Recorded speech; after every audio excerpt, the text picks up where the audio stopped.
Mes amis, que de chemin parcouru depuis le 17 novembre 2018. Nous étions tous résignés, impuissants parce que nous nous sentions isolés. Et ce 17 novembre, nous avons décidé de relever la tête. Et nous ne la baisserons pas. Si nous écoutons les importants, les médias, le mouvement s'est essoufflé. Il sera même terminé. Et pourtant, aujourd'hui, nous sommes des milliers. Alors j'ai une question. Nous sommes là, mais pourtant il y a eu la conférence de presse du président de la République. Vous n'avez pas été convaincu, vous? Non. Non. Une arnaque. Il fait des monologues, il se parle à lui-même. Vraiment, vous n'avez pas été convaincu? Non. J'entends rien. Non. Depuis le début et depuis des semaines, nous insistions sur le fait que ce grand débat national n'était qu'un enfumage, une stratégie de communication pour anesthésier l'opinion publique et pour étouffer un mouvement de contestation populaire légitime. Nous avons eu la confirmation que ce grand débat national qui aura duré 4 mois, qui aura coûté pas moins de 12 millions d'euros, n'était qu'une comédie. Et le président de la République, dans sa conférence de presse, en a joué la scène finale. Si bien que désormais, nous savons ses réponses définitives. Ces réponses, elles sont insignifiantes. Et il n'est même pas utile de s'attarder sur le détail des mesures qui ont été annoncées. Ce qu'il faut comprendre, c'est que ce président, jusqu'à son dernier souffle, défendra les ultra-riches. Parce qu'il a été élu par et pour les ultra-riches.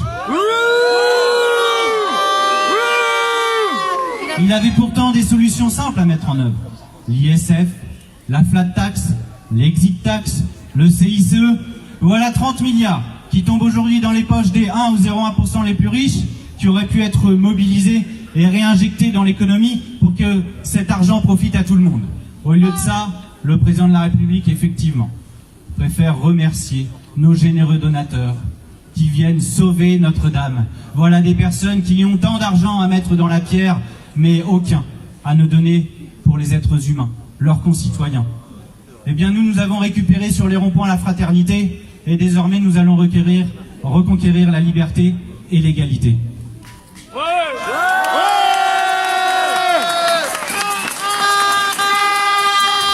En l'état, le pouvoir n'a donné qu'une seule réponse, unique, la répression.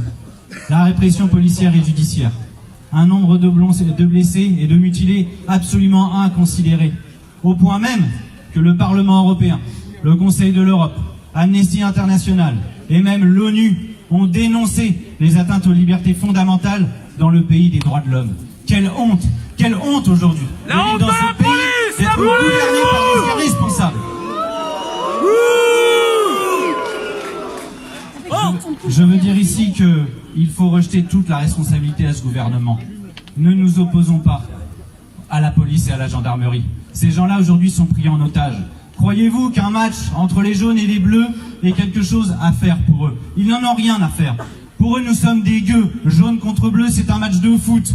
Ça ne servira à rien. Quelle est la prochaine étape? Allons tuer un policier? Allons tuer un gendarme? Est-ce que c'est cela que nous voulons? Non, nous ne voulons pas ça. Nous voulons que la police et les gendarmes soient avec nous. Mais pour cela, il va falloir amplifier le rapport de force.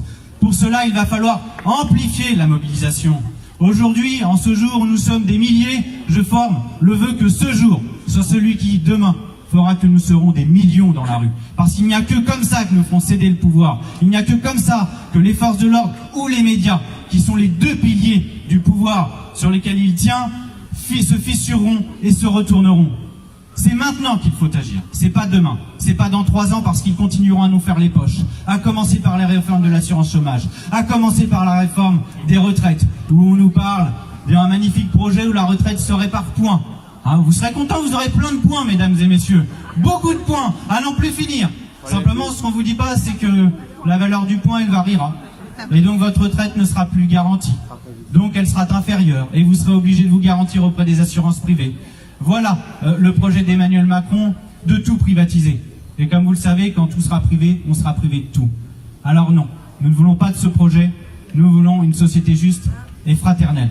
Mobilisons-nous maintenant, tous ensemble. Et j'espère qu'aujourd'hui, enfin, le signal que nous adressons, nous sommes ensemble, gilets jaunes, les syndicats, ne sera qu'un point de départ. Et je veux vous le dire parce que c'est la citation qui m'accompagne depuis le début de ce mouvement. C'est Victor Hugo. Rien n'est plus puissant qu'une idée dont le temps est venu, mes amis. Le temps est venu. Ouais.